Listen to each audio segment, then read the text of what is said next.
सतनाम वाहिगुरु साहिब जी।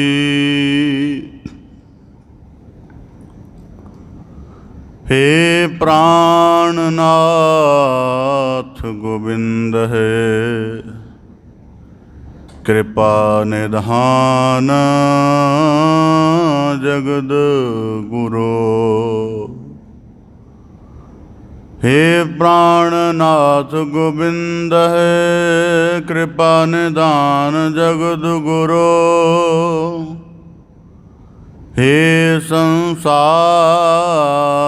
ताप हरण है, करुणा में सब दुख हरो। हे शरण जोग दयाल है, दीनानाथ मया करो।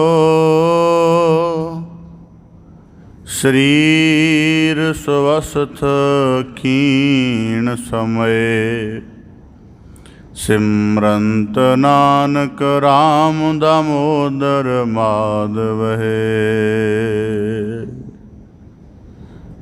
बलिहारी गुर अपने द्योहाड़ी सदवार, जिन मानस ते देवते किए, करत न लागी वार। सो सतगुर तन तन, जिन परम गढ़ तोड़िया।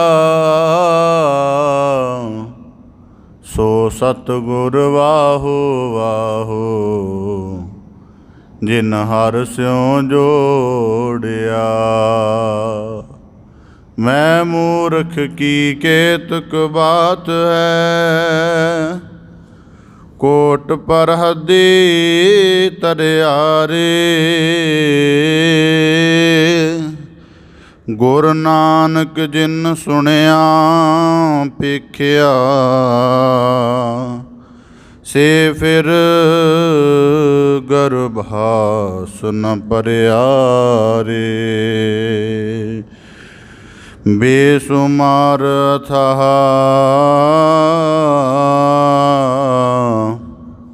अगनत अतुलै, ज्यों बुलावो त्यों नानक दास बोले। सतनाम वाहिगुरु साहिब जी।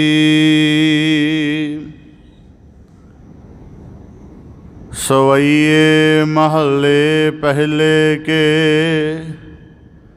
एक ओंकार सतगुर प्रसाद। एक मन पुरख ध्याए बरदाता, संत सहार सदा विख्याता। एक मन पुरख ध्याए बरदाता, संत सहार सदा विख्याता। तास चरण ले हृदय बसावो, तव परम गुरु नानक गुण गावो। तव परम गुरु नानक गुण गावो। वाहिगुरु जी का खालसा, वाहिगुरु जी की फतेह। धन धन सतगुरु गुरु गरीब निवाज, दीनानाथ, दीन बंधु, दीन प्रतिपालक, दीन दर्द निवारक, दीन करुणामय, दीन रक्षक, कृपा निध दया निध अंतरयामी सतगुरु श्री गुरु ग्रंथ साहिब जी दीन दयाल पातशाह, तिन्हां दी अपार मिहरामत है ਅਥਾਹ ਬਖਸ਼ਿਸ਼ ਹੈ ਜੋ ਸਤਿਗੁਰੂ ਸਾਹਿਬ ਜੀ ਨੇ ਸਾਨੂੰ ਸਭ ਨੂੰ ਆਪਣੀ ਮਿਹਰ ਭਰੀ ਬਖਸ਼ਿਸ਼ ਭਰੀ ਨਦਰ ਕਰਕੇ ਆਪਣੀ ਪਾਵਨ ਪਵਿੱਤਰ ਮੁਬਾਰਕ ਚਰਨ ਸ਼ਰਨ ਹਜ਼ੂਰੀ ਦੇ ਅੰਤਰਗਤ ਸਤ ਸੰਗਤ ਰੂਪ ਵਿੱਚ ਜੁੜਨ ਦਾ ਅਮੋਲਕ ਅਵਸਰ ਬਖਸ਼ਿਸ਼ ਕੀਤਾ ਹੈ ਜੀ। ਆਪ ਜੀ ਬੜੇ ਸੁਭਾਗਸ਼ਾਲੀ ਹੋ ਜੋ ਸਤਿਗੁਰੂ ਕੀ ਰਹਿਮਤ ਨੂੰ ਮਾਣਦਿਆਂ ਹੋਇਆਂ ਸਤ ਸੰਗਤ ਰੂਪ ਦੁਆਰਾ ਸਾਧਨਾ ਕਰਦਿਆਂ ਸ਼ਬਦ ਦੇ ਕੀਰਤਨ ਅਤੇ ਵਿਚਾਰ ਅਭਿਆਸ ਦੇ ਨਾਲ ਆਪਣੇ ਮਨੁੱਖਾ ਜੀਵਨ ਨੂੰ ਸਫਲ ਕਰਨ ਦਾ ਸ਼੍ਰੇਸ਼ਟ ਯਤਨ ਕਰ ਰਹੇ ਹੋ ਜੀ। ਸਤਿਗੁਰੂ ਕੀ ਕਿਰਪਾ ਸਦਕਾ ਆਪ ਜੀ ਸ੍ਰੀ ਗੁਰੂ ਗ੍ਰੰਥ ਸਾਹਿਬ ਜੀ ਦੀ ਪਾਵਨ ਬਾਣੀ ਦੀ ਲੜੀਵਾਰ ਵਿਆਖਿਆ ਸ਼ਰਵਣ ਕਰਕੇ ਗੁਰੂ ਸ਼ਬਦ ਦੁਆਰਾ ਗਿਆਨਾਤਮਕ ਅਧਿਆਤਮਕ ਲਾਹਾ ਪ੍ਰਾਪਤ ਕਰਦੇ ਹੋ ਜੀ। ਪਾਵਨ ਬਾਣੀ ਦੀ ਲੜੀਵਾਰ ਵਿਆਖਿਆ ਦੇ ਅੰਤਰਗਤ ਗੁਰੂ ਘਰ ਦੇ ਅਤੀ ਸਤਿਕਾਰਤ ਗਿਆਨ ਦੇ ਮੁਜੱਸਮ ਗੁਰੂ ਕੀ ਪ੍ਰੀਤ ਤੇ ਪ੍ਰਤੀਤ ਭਾਵਨਾ ਦੇ ਹਿਰਦਿਆਂ ਦੀ ਭਰਪੂਰਤਾ ਰੱਖਣ ਵਾਲੇ ਭੱਟ ਸਾਹਿਬਾਨਾਂ ਦੀ ਪਾਵਨ ਬਾਣੀ, ਜਿਸ ਦੇ ਵਿੱਚ ਸਤਿਗੁਰੂ ਸਾਹਿਬ ਜੀ ਦੇ ਅਗੰਮ ਅਗੋਚਰ ਅਕਥ ਸਰੂਪ ਦੀ ਬੜੀ ਅਨੂਪਮ ਢੰਗ ਦੇ ਨਾਲ ਅਨੂਠੇ ਢੰਗ ਦੇ ਨਾਲ ਬੜੀ ਗਹਿਰ ਗੰਭੀਰ ਸਿਫਤ ਸਲਾਹ ਕਰਕੇ ਭੱਟ ਸਾਹਿਬਾਨਾਂ ਨੇ ਗੁਰੂ ਸਤੁਤੀ ਕੀਤੀ ਹੈ। ਸੋ ਸਤਿਗੁਰੂ ਗੁਰੂ ਨਾਨਕ ਦੇਵ ਸਾਹਿਬ ਜੀ ਦੀ ਪਰਮ ਉਸਤਤ ਦੇ ਵਿੱਚ ਜੋ ਭੱਟ ਸਾਹਿਬਾਨਾਂ ਨੇ ਭੱਟ ਕਲ ਜੀ ਨੇ 10 ਸਵਈਆਂ ਦਾ ਉਚਾਰਨ ਕੀਤਾ ਹੈ। ਗੁਰੂ ਕਿਰਪਾ ਸਦਕਾ ਉਸ ਪਾਵਨ ਬਾਣੀ ਦੀ ਵਿਚਾਰ ਦੇ ਨਾਲ ਜੁੜਨ ਦਾ ਯਤਨ ਕਰੀਏ ਜੀ। ਵਿਚਾਰ ਆਰੰਭ ਕਰਨ ਤੋਂ ਪਹਿਲਾਂ ਬੜੇ ਅਦਬ ਸਹਿਤ ਉਚਾਰਨ ਕਰੋ ਜੀ। ਸਤਨਾਮ ਸ੍ਰੀ ਵਾਹਿਗੁਰੂ ਸਾਹਿਬ ਜੀ। ਸਵਈਏ ਮਹੱਲੇ ਪਹਿਲੇ ਕੇ। ਭੱਟ ਸਾਹਿਬਾਨਾਂ ਦੀ ਬਾਣੀ ਦੇ ਅੰਤਰਗਤ 1399 ਅੰਗ ਉੱਪਰ ਭੱਟ ਸਾਹਿਬਾਨਾਂ ਦੀ ਪਾਵਨ ਬਾਣੀ ਜੋ ਗੁਰੂ ਕੀ ਅਗੰਮ ਅਗੋਚਰ ਸਿਫਤ ਦੇ ਸੰਬੰਧ ਵਿੱਚ ਅਨੁਭਵ ਰੂਪ ਦੇ ਵਿੱਚ ਰਚੀ ਗਈ ਹੈ, ਉਸ ਦਾ ਆਰੰਭ ਗੁਰੂ ਨਾਨਕ ਦੇਵ ਸਾਹਿਬ ਜੀ ਦੇ ਸੰਬੰਧਿਤ ਅਕਾਲ ਪੁਰਖ ਰੂਪ ਦੇ ਵਿੱਚ ਕੀਤੀ ਹੋਈ ਸਿਫਤ ਸਲਾਹ ਦੁਆਰਾ ਆਰੰਭ ਹੁੰਦਾ ਹੈ। ਤਾਂ ਗੁਰੂ ਸਾਹਿਬ ਜੀ ਗੁਰੂ ਅਰਜਨ ਦੇਵ ਸਾਹਿਬ ਜੀ ਅੰਕਿਤ ਕਰਦਿਆਂ ਲਿਖ ਫਰਮਾਉਂਦੇ ਹਨ, ਸਵਈਏ ਮਹੱਲੇ ਪਹਿਲੇ ਕੇ, ਕਿ ਸਵਈਆਂ ਦੇ ਰੂਪ ਵਿੱਚ ਭੱਟ ਗੁਰੂ ਕੀ ਉਸਤਤ ਗਾਇਨ ਕਰ ਰਹੇ ਹਨ।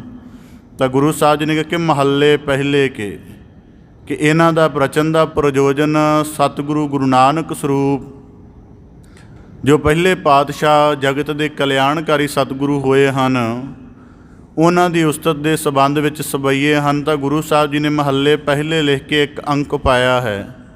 ਇੱਕ ਅੰਕਲ ਕੇਵਲ ਸਾਨੂੰ ਬੋਧ ਕਰਾਉਣ ਦੇ ਲਈ ਹੈ, ਕਿਉਂਕਿ ਪਹਿਲੇ ਦਾ ਭਾਵ ਹੁਣ ਕਿਸੇ ਦੁਬਿਧਾ ਦੇ ਵਿੱਚ ਨਾ ਕੋਈ ਜੀਵ ਚਲਿਆ ਜਾਵੇ ਕਿ ਪਹਿਲਾਂ ਕਿਸ ਨੂੰ ਮੰਨੀਏ, ਕਿਹੜੇ ਯੁੱਗ ਵਾਲੇ ਨੂੰ ਪਹਿਲਾਂ ਮੰਨੀਏ, ਪਹਿਲਾਂ ਕਿਸ ਤਰ੍ਹਾਂ ਦਾ ਹੋ ਸਕਦਾ। ਇਸ ਕਰਕੇ ਗੁਰੂ ਸਾਹਿਬ ਜਦ ਇੱਕ ਪਾ ਦਿੱਤਾ ਹੈ ਤਾਂ ਉਹਦਾ ਭਾਵ ਇਹ ਹੈ ਕਿ ਪਹਿਲੇ ਭਾਵ ਕਿ ਗੁਰੂ ਨਾਨਕ ਦੇਵ ਸਾਹਿਬ ਜੀ।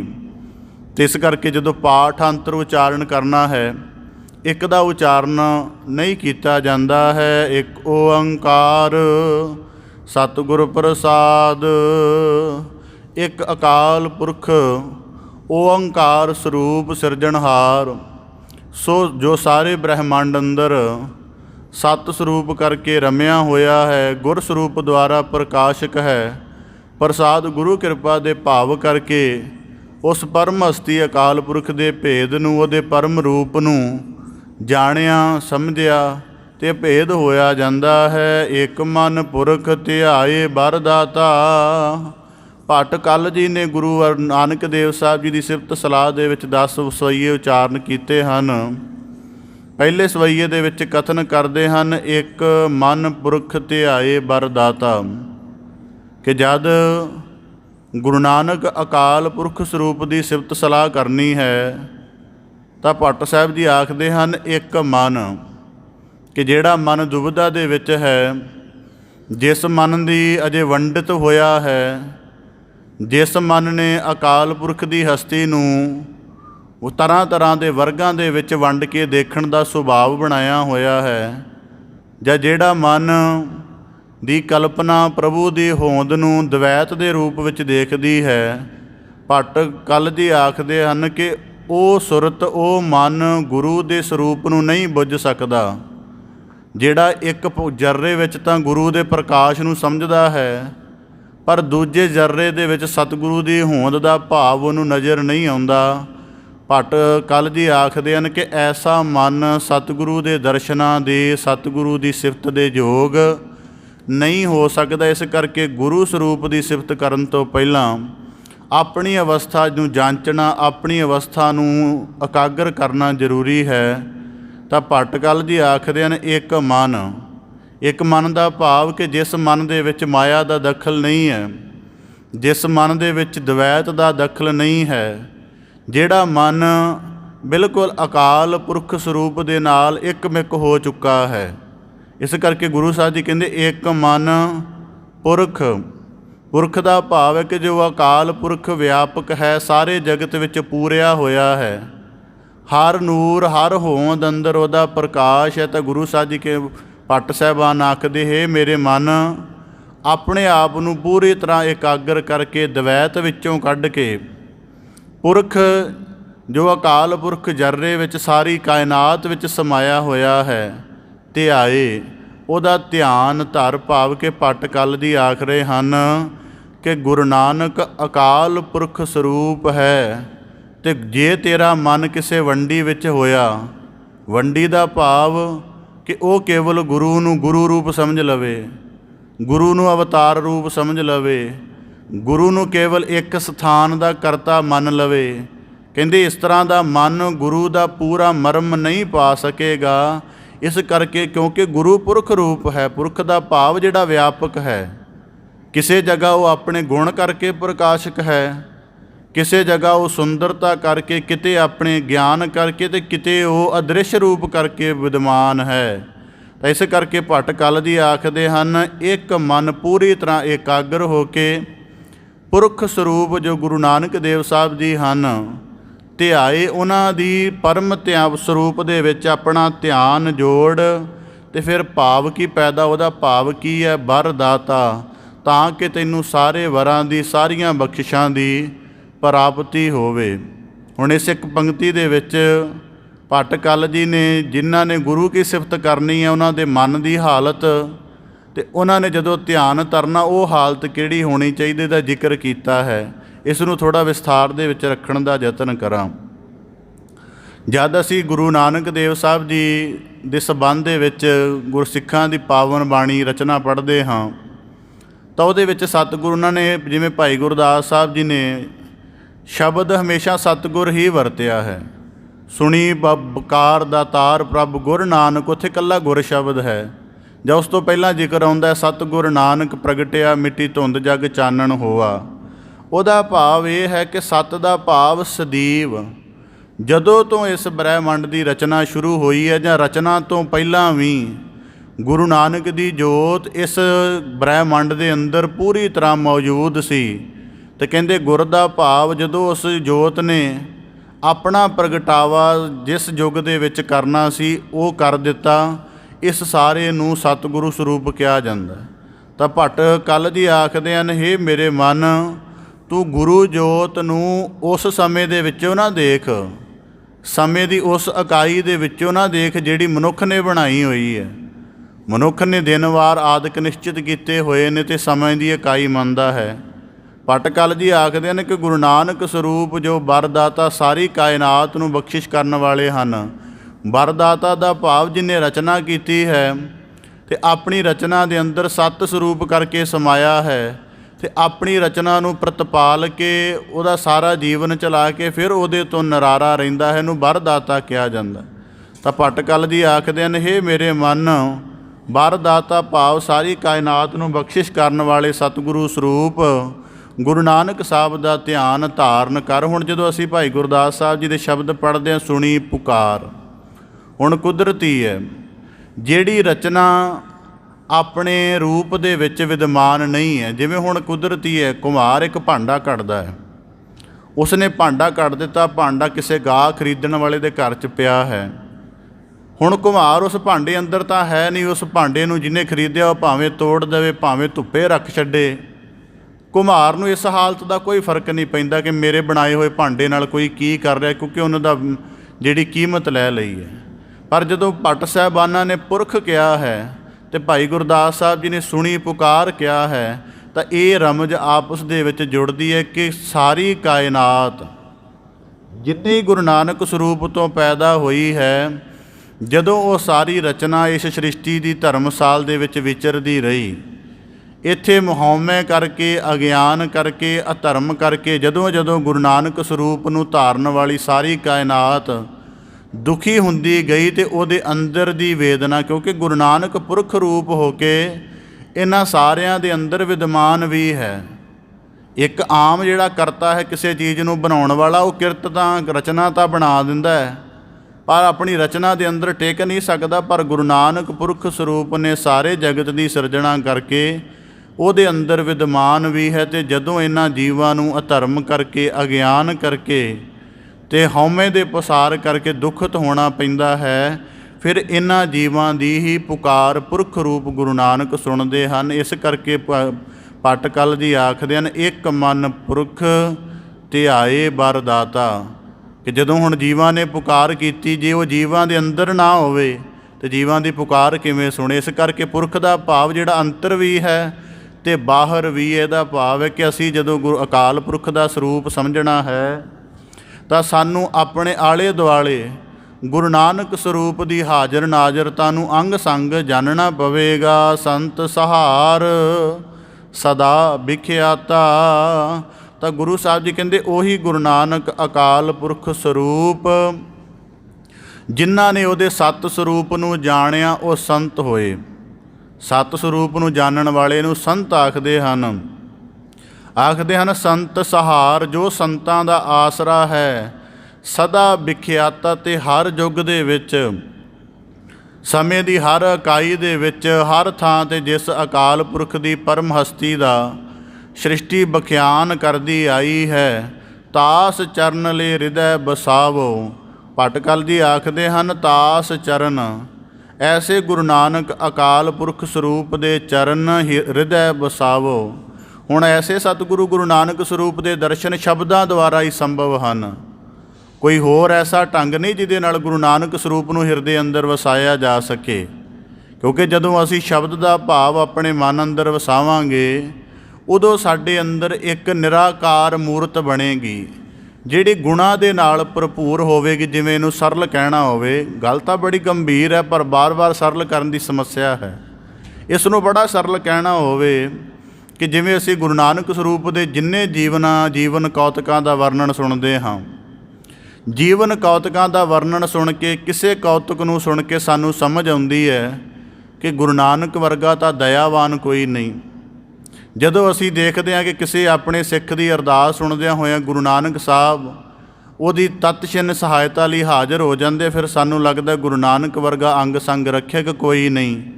ਜਦੋਂ ਗੁਰੂ ਨਾਨਕ ਆਪਣੇ ਗਿਆਨ ਦਾ ਪ੍ਰਕਾਸ਼ ਕਰਕੇ ਭਰਮ ਦੇ, ਅਗਿਆਨ ਦੇ ਸਾਰੇ ਹਨੇਰੇ ਨੂੰ ਤਤਛਿਨ ਦੂਰ ਕਰ ਦਿੰਦੇ ਹਨ, ਫਿਰ ਸਾਨੂੰ ਲੱਗਦਾ ਗੁਰੂ ਨਾਨਕ ਗਿਆਨ ਦੇ ਸੂਰਜ ਹਨ। ਇੰਜ ਬੇਅੰਤ ਗੁਣ, ਅਥਾਹ ਗੁਣ। ਤਾਂ ਭੱਟ ਸਾਹਿਬਾਨ ਆਖਦੇ ਹਨ, ਤਾਸ ਚਰਨ, ਕਿ ਗੁਰੂ ਕੀ ਨਿਰਮਲ ਮੂਰਤ, ਗੁਰੂ ਕੇ ਗੁਣਾਂ ਦੇ ਜਿਹੜੇ ਭਾਵ ਹਨ, ਉਹ ਹੁਣ ਕੋਈ ਇਹ ਨਹੀਂ ਕਿ ਗੁਰੂ ਨਾਨਕ ਦਾ ਦਇਆ ਸਰੂਪ ਸਾਨੂੰ ਸਮਝਾਉਣਾ ਅਤੇ ਸਾਨੂੰ ਚਿੱਤਰਵਾ ਕੇ ਦਿਖਾਉਣਾ ਪਏਗਾ।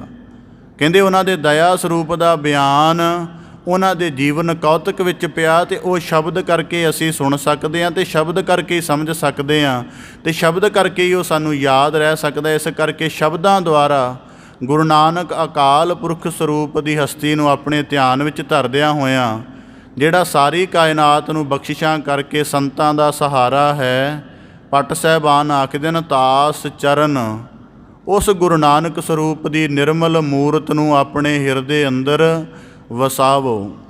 ਕਿਉਂਕਿ ਜਿੰਨੇ ਅਕਾਲ ਪੁਰਖ ਦੀ ਹਸਤੀ ਵਿੱਚ ਗੁਣਾਂ ਦੀ ਕਲਪਨਾ ਕੀਤੀ ਜਾਂਦੀ ਹੈ, ਜਾਂ ਜਿਤਨੇ ਉਹਦੇ ਗੁਣ, ਅਥਾਹ ਗੁਣ ਕਥੇ ਜਾਂਦੇ ਨੇ, ਉਹ ਸਾਰੇ ਗੁਣਾਂ ਦਾ ਸੰਪੂਰਨ ਪ੍ਰਕਾਸ਼ ਗੁਰੂ ਨਾਨਕ ਦੀ ਪਰਮ ਹਸਤੀ ਦੇ ਵਿੱਚ ਹੋਇਆ। ਤਾਂ ਕਰਕੇ ਬਾਣੀ ਦੇ ਵਿੱਚ ਵਾਕ ਹਨ, ਅਨੰਤ ਕਲਾ ਹੋਏ ਠਾਕੁਰ ਚੜ੍ਹਿਆ। ਇਸ ਕਰਕੇ ਭੱਟ ਸਾਹਿਬਾਨ ਆਖਦੇ ਹਨ ਕਿ ਐਸੀ ਗੁਰੂ ਮੂਰਤ ਨੂੰ ਜਿਹੜੀ ਪੁਰਖ ਰੂਪ ਹੈ, ਜਿਹੜੀ ਸੰਤਾਂ ਦਾ ਸਹਾਰਾ ਰੂਪ ਹੈ ਅਤੇ ਜਿਹਦਾ ਸਾਰੇ ਆਦਿ ਕਾਲ ਤੋਂ ਸਾਰੇ ਬਿਆਨ ਕਰਦੇ ਹਨ, ਜਿਹੜੀ ਪ੍ਰਗਟ ਹੈ, ਜ਼ਾਹਰ ਹੈ, ਕਹਿੰਦੇ ਉਹਨੂੰ ਸ਼ਬਦਾਂ ਦੁਆਰਾ ਆਪਣੇ ਹਿਰਦੇ ਅੰਦਰ ਵਸਾਵੋ। ਤਉ ਪਰਮ ਗੁਰੂ ਨਾਨਕ ਗੁਣ ਗਾਵੋ। ਫਿਰ ਤੁਹਾਨੂੰ ਸੋਝੀ ਆਏਗੀ ਕਿ ਪਰਮ ਗੁਰੂ ਗੁਰੂ ਨਾਨਕ ਦੇਵ ਸਾਹਿਬ ਜੀ ਦੇ ਗੁਣ ਕਿਵੇਂ ਗਾਇਨ ਕਰਨੇ ਹਨ। ਇਸ ਕਰਕੇ ਗੁਰੂ ਨਾਨਕ ਸਰੂਪ ਦੀ ਸਿਫਤ ਦੇ ਲਈ ਭੱਟ ਸਾਹਿਬਾਨ ਆਖਦੇ ਨੇ ਪਹਿਲਾਂ ਮਨ ਇਕਾਗਰ ਹੋਣਾ ਚਾਹੀਦਾ ਹੈ, ਫਿਰ ਇੱਕ ਹਰ ਜਰਰੇ ਵਿੱਚ ਗੁਰੂ ਨਾਨਕ ਦੀ ਕਿਰਪਾ ਦਾ ਪ੍ਰਕਾਸ਼ ਲੱਭਣਾ ਪਏਗਾ।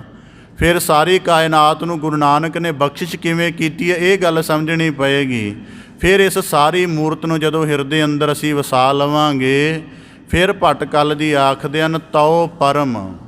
ਹੁਣ ਗੁਰੂ ਤਾਂ ਸੰਸਾਰ ਵਿੱਚ ਬੜੇ ਹੋਏ ਨੇ, ਪਰ ਭੱਟ ਸਾਹਿਬਾਨਾਂ ਨੇ ਪਰਮ ਗੁਰੂ ਸ਼ਬਦ ਵਰਤਿਆ ਹੈ।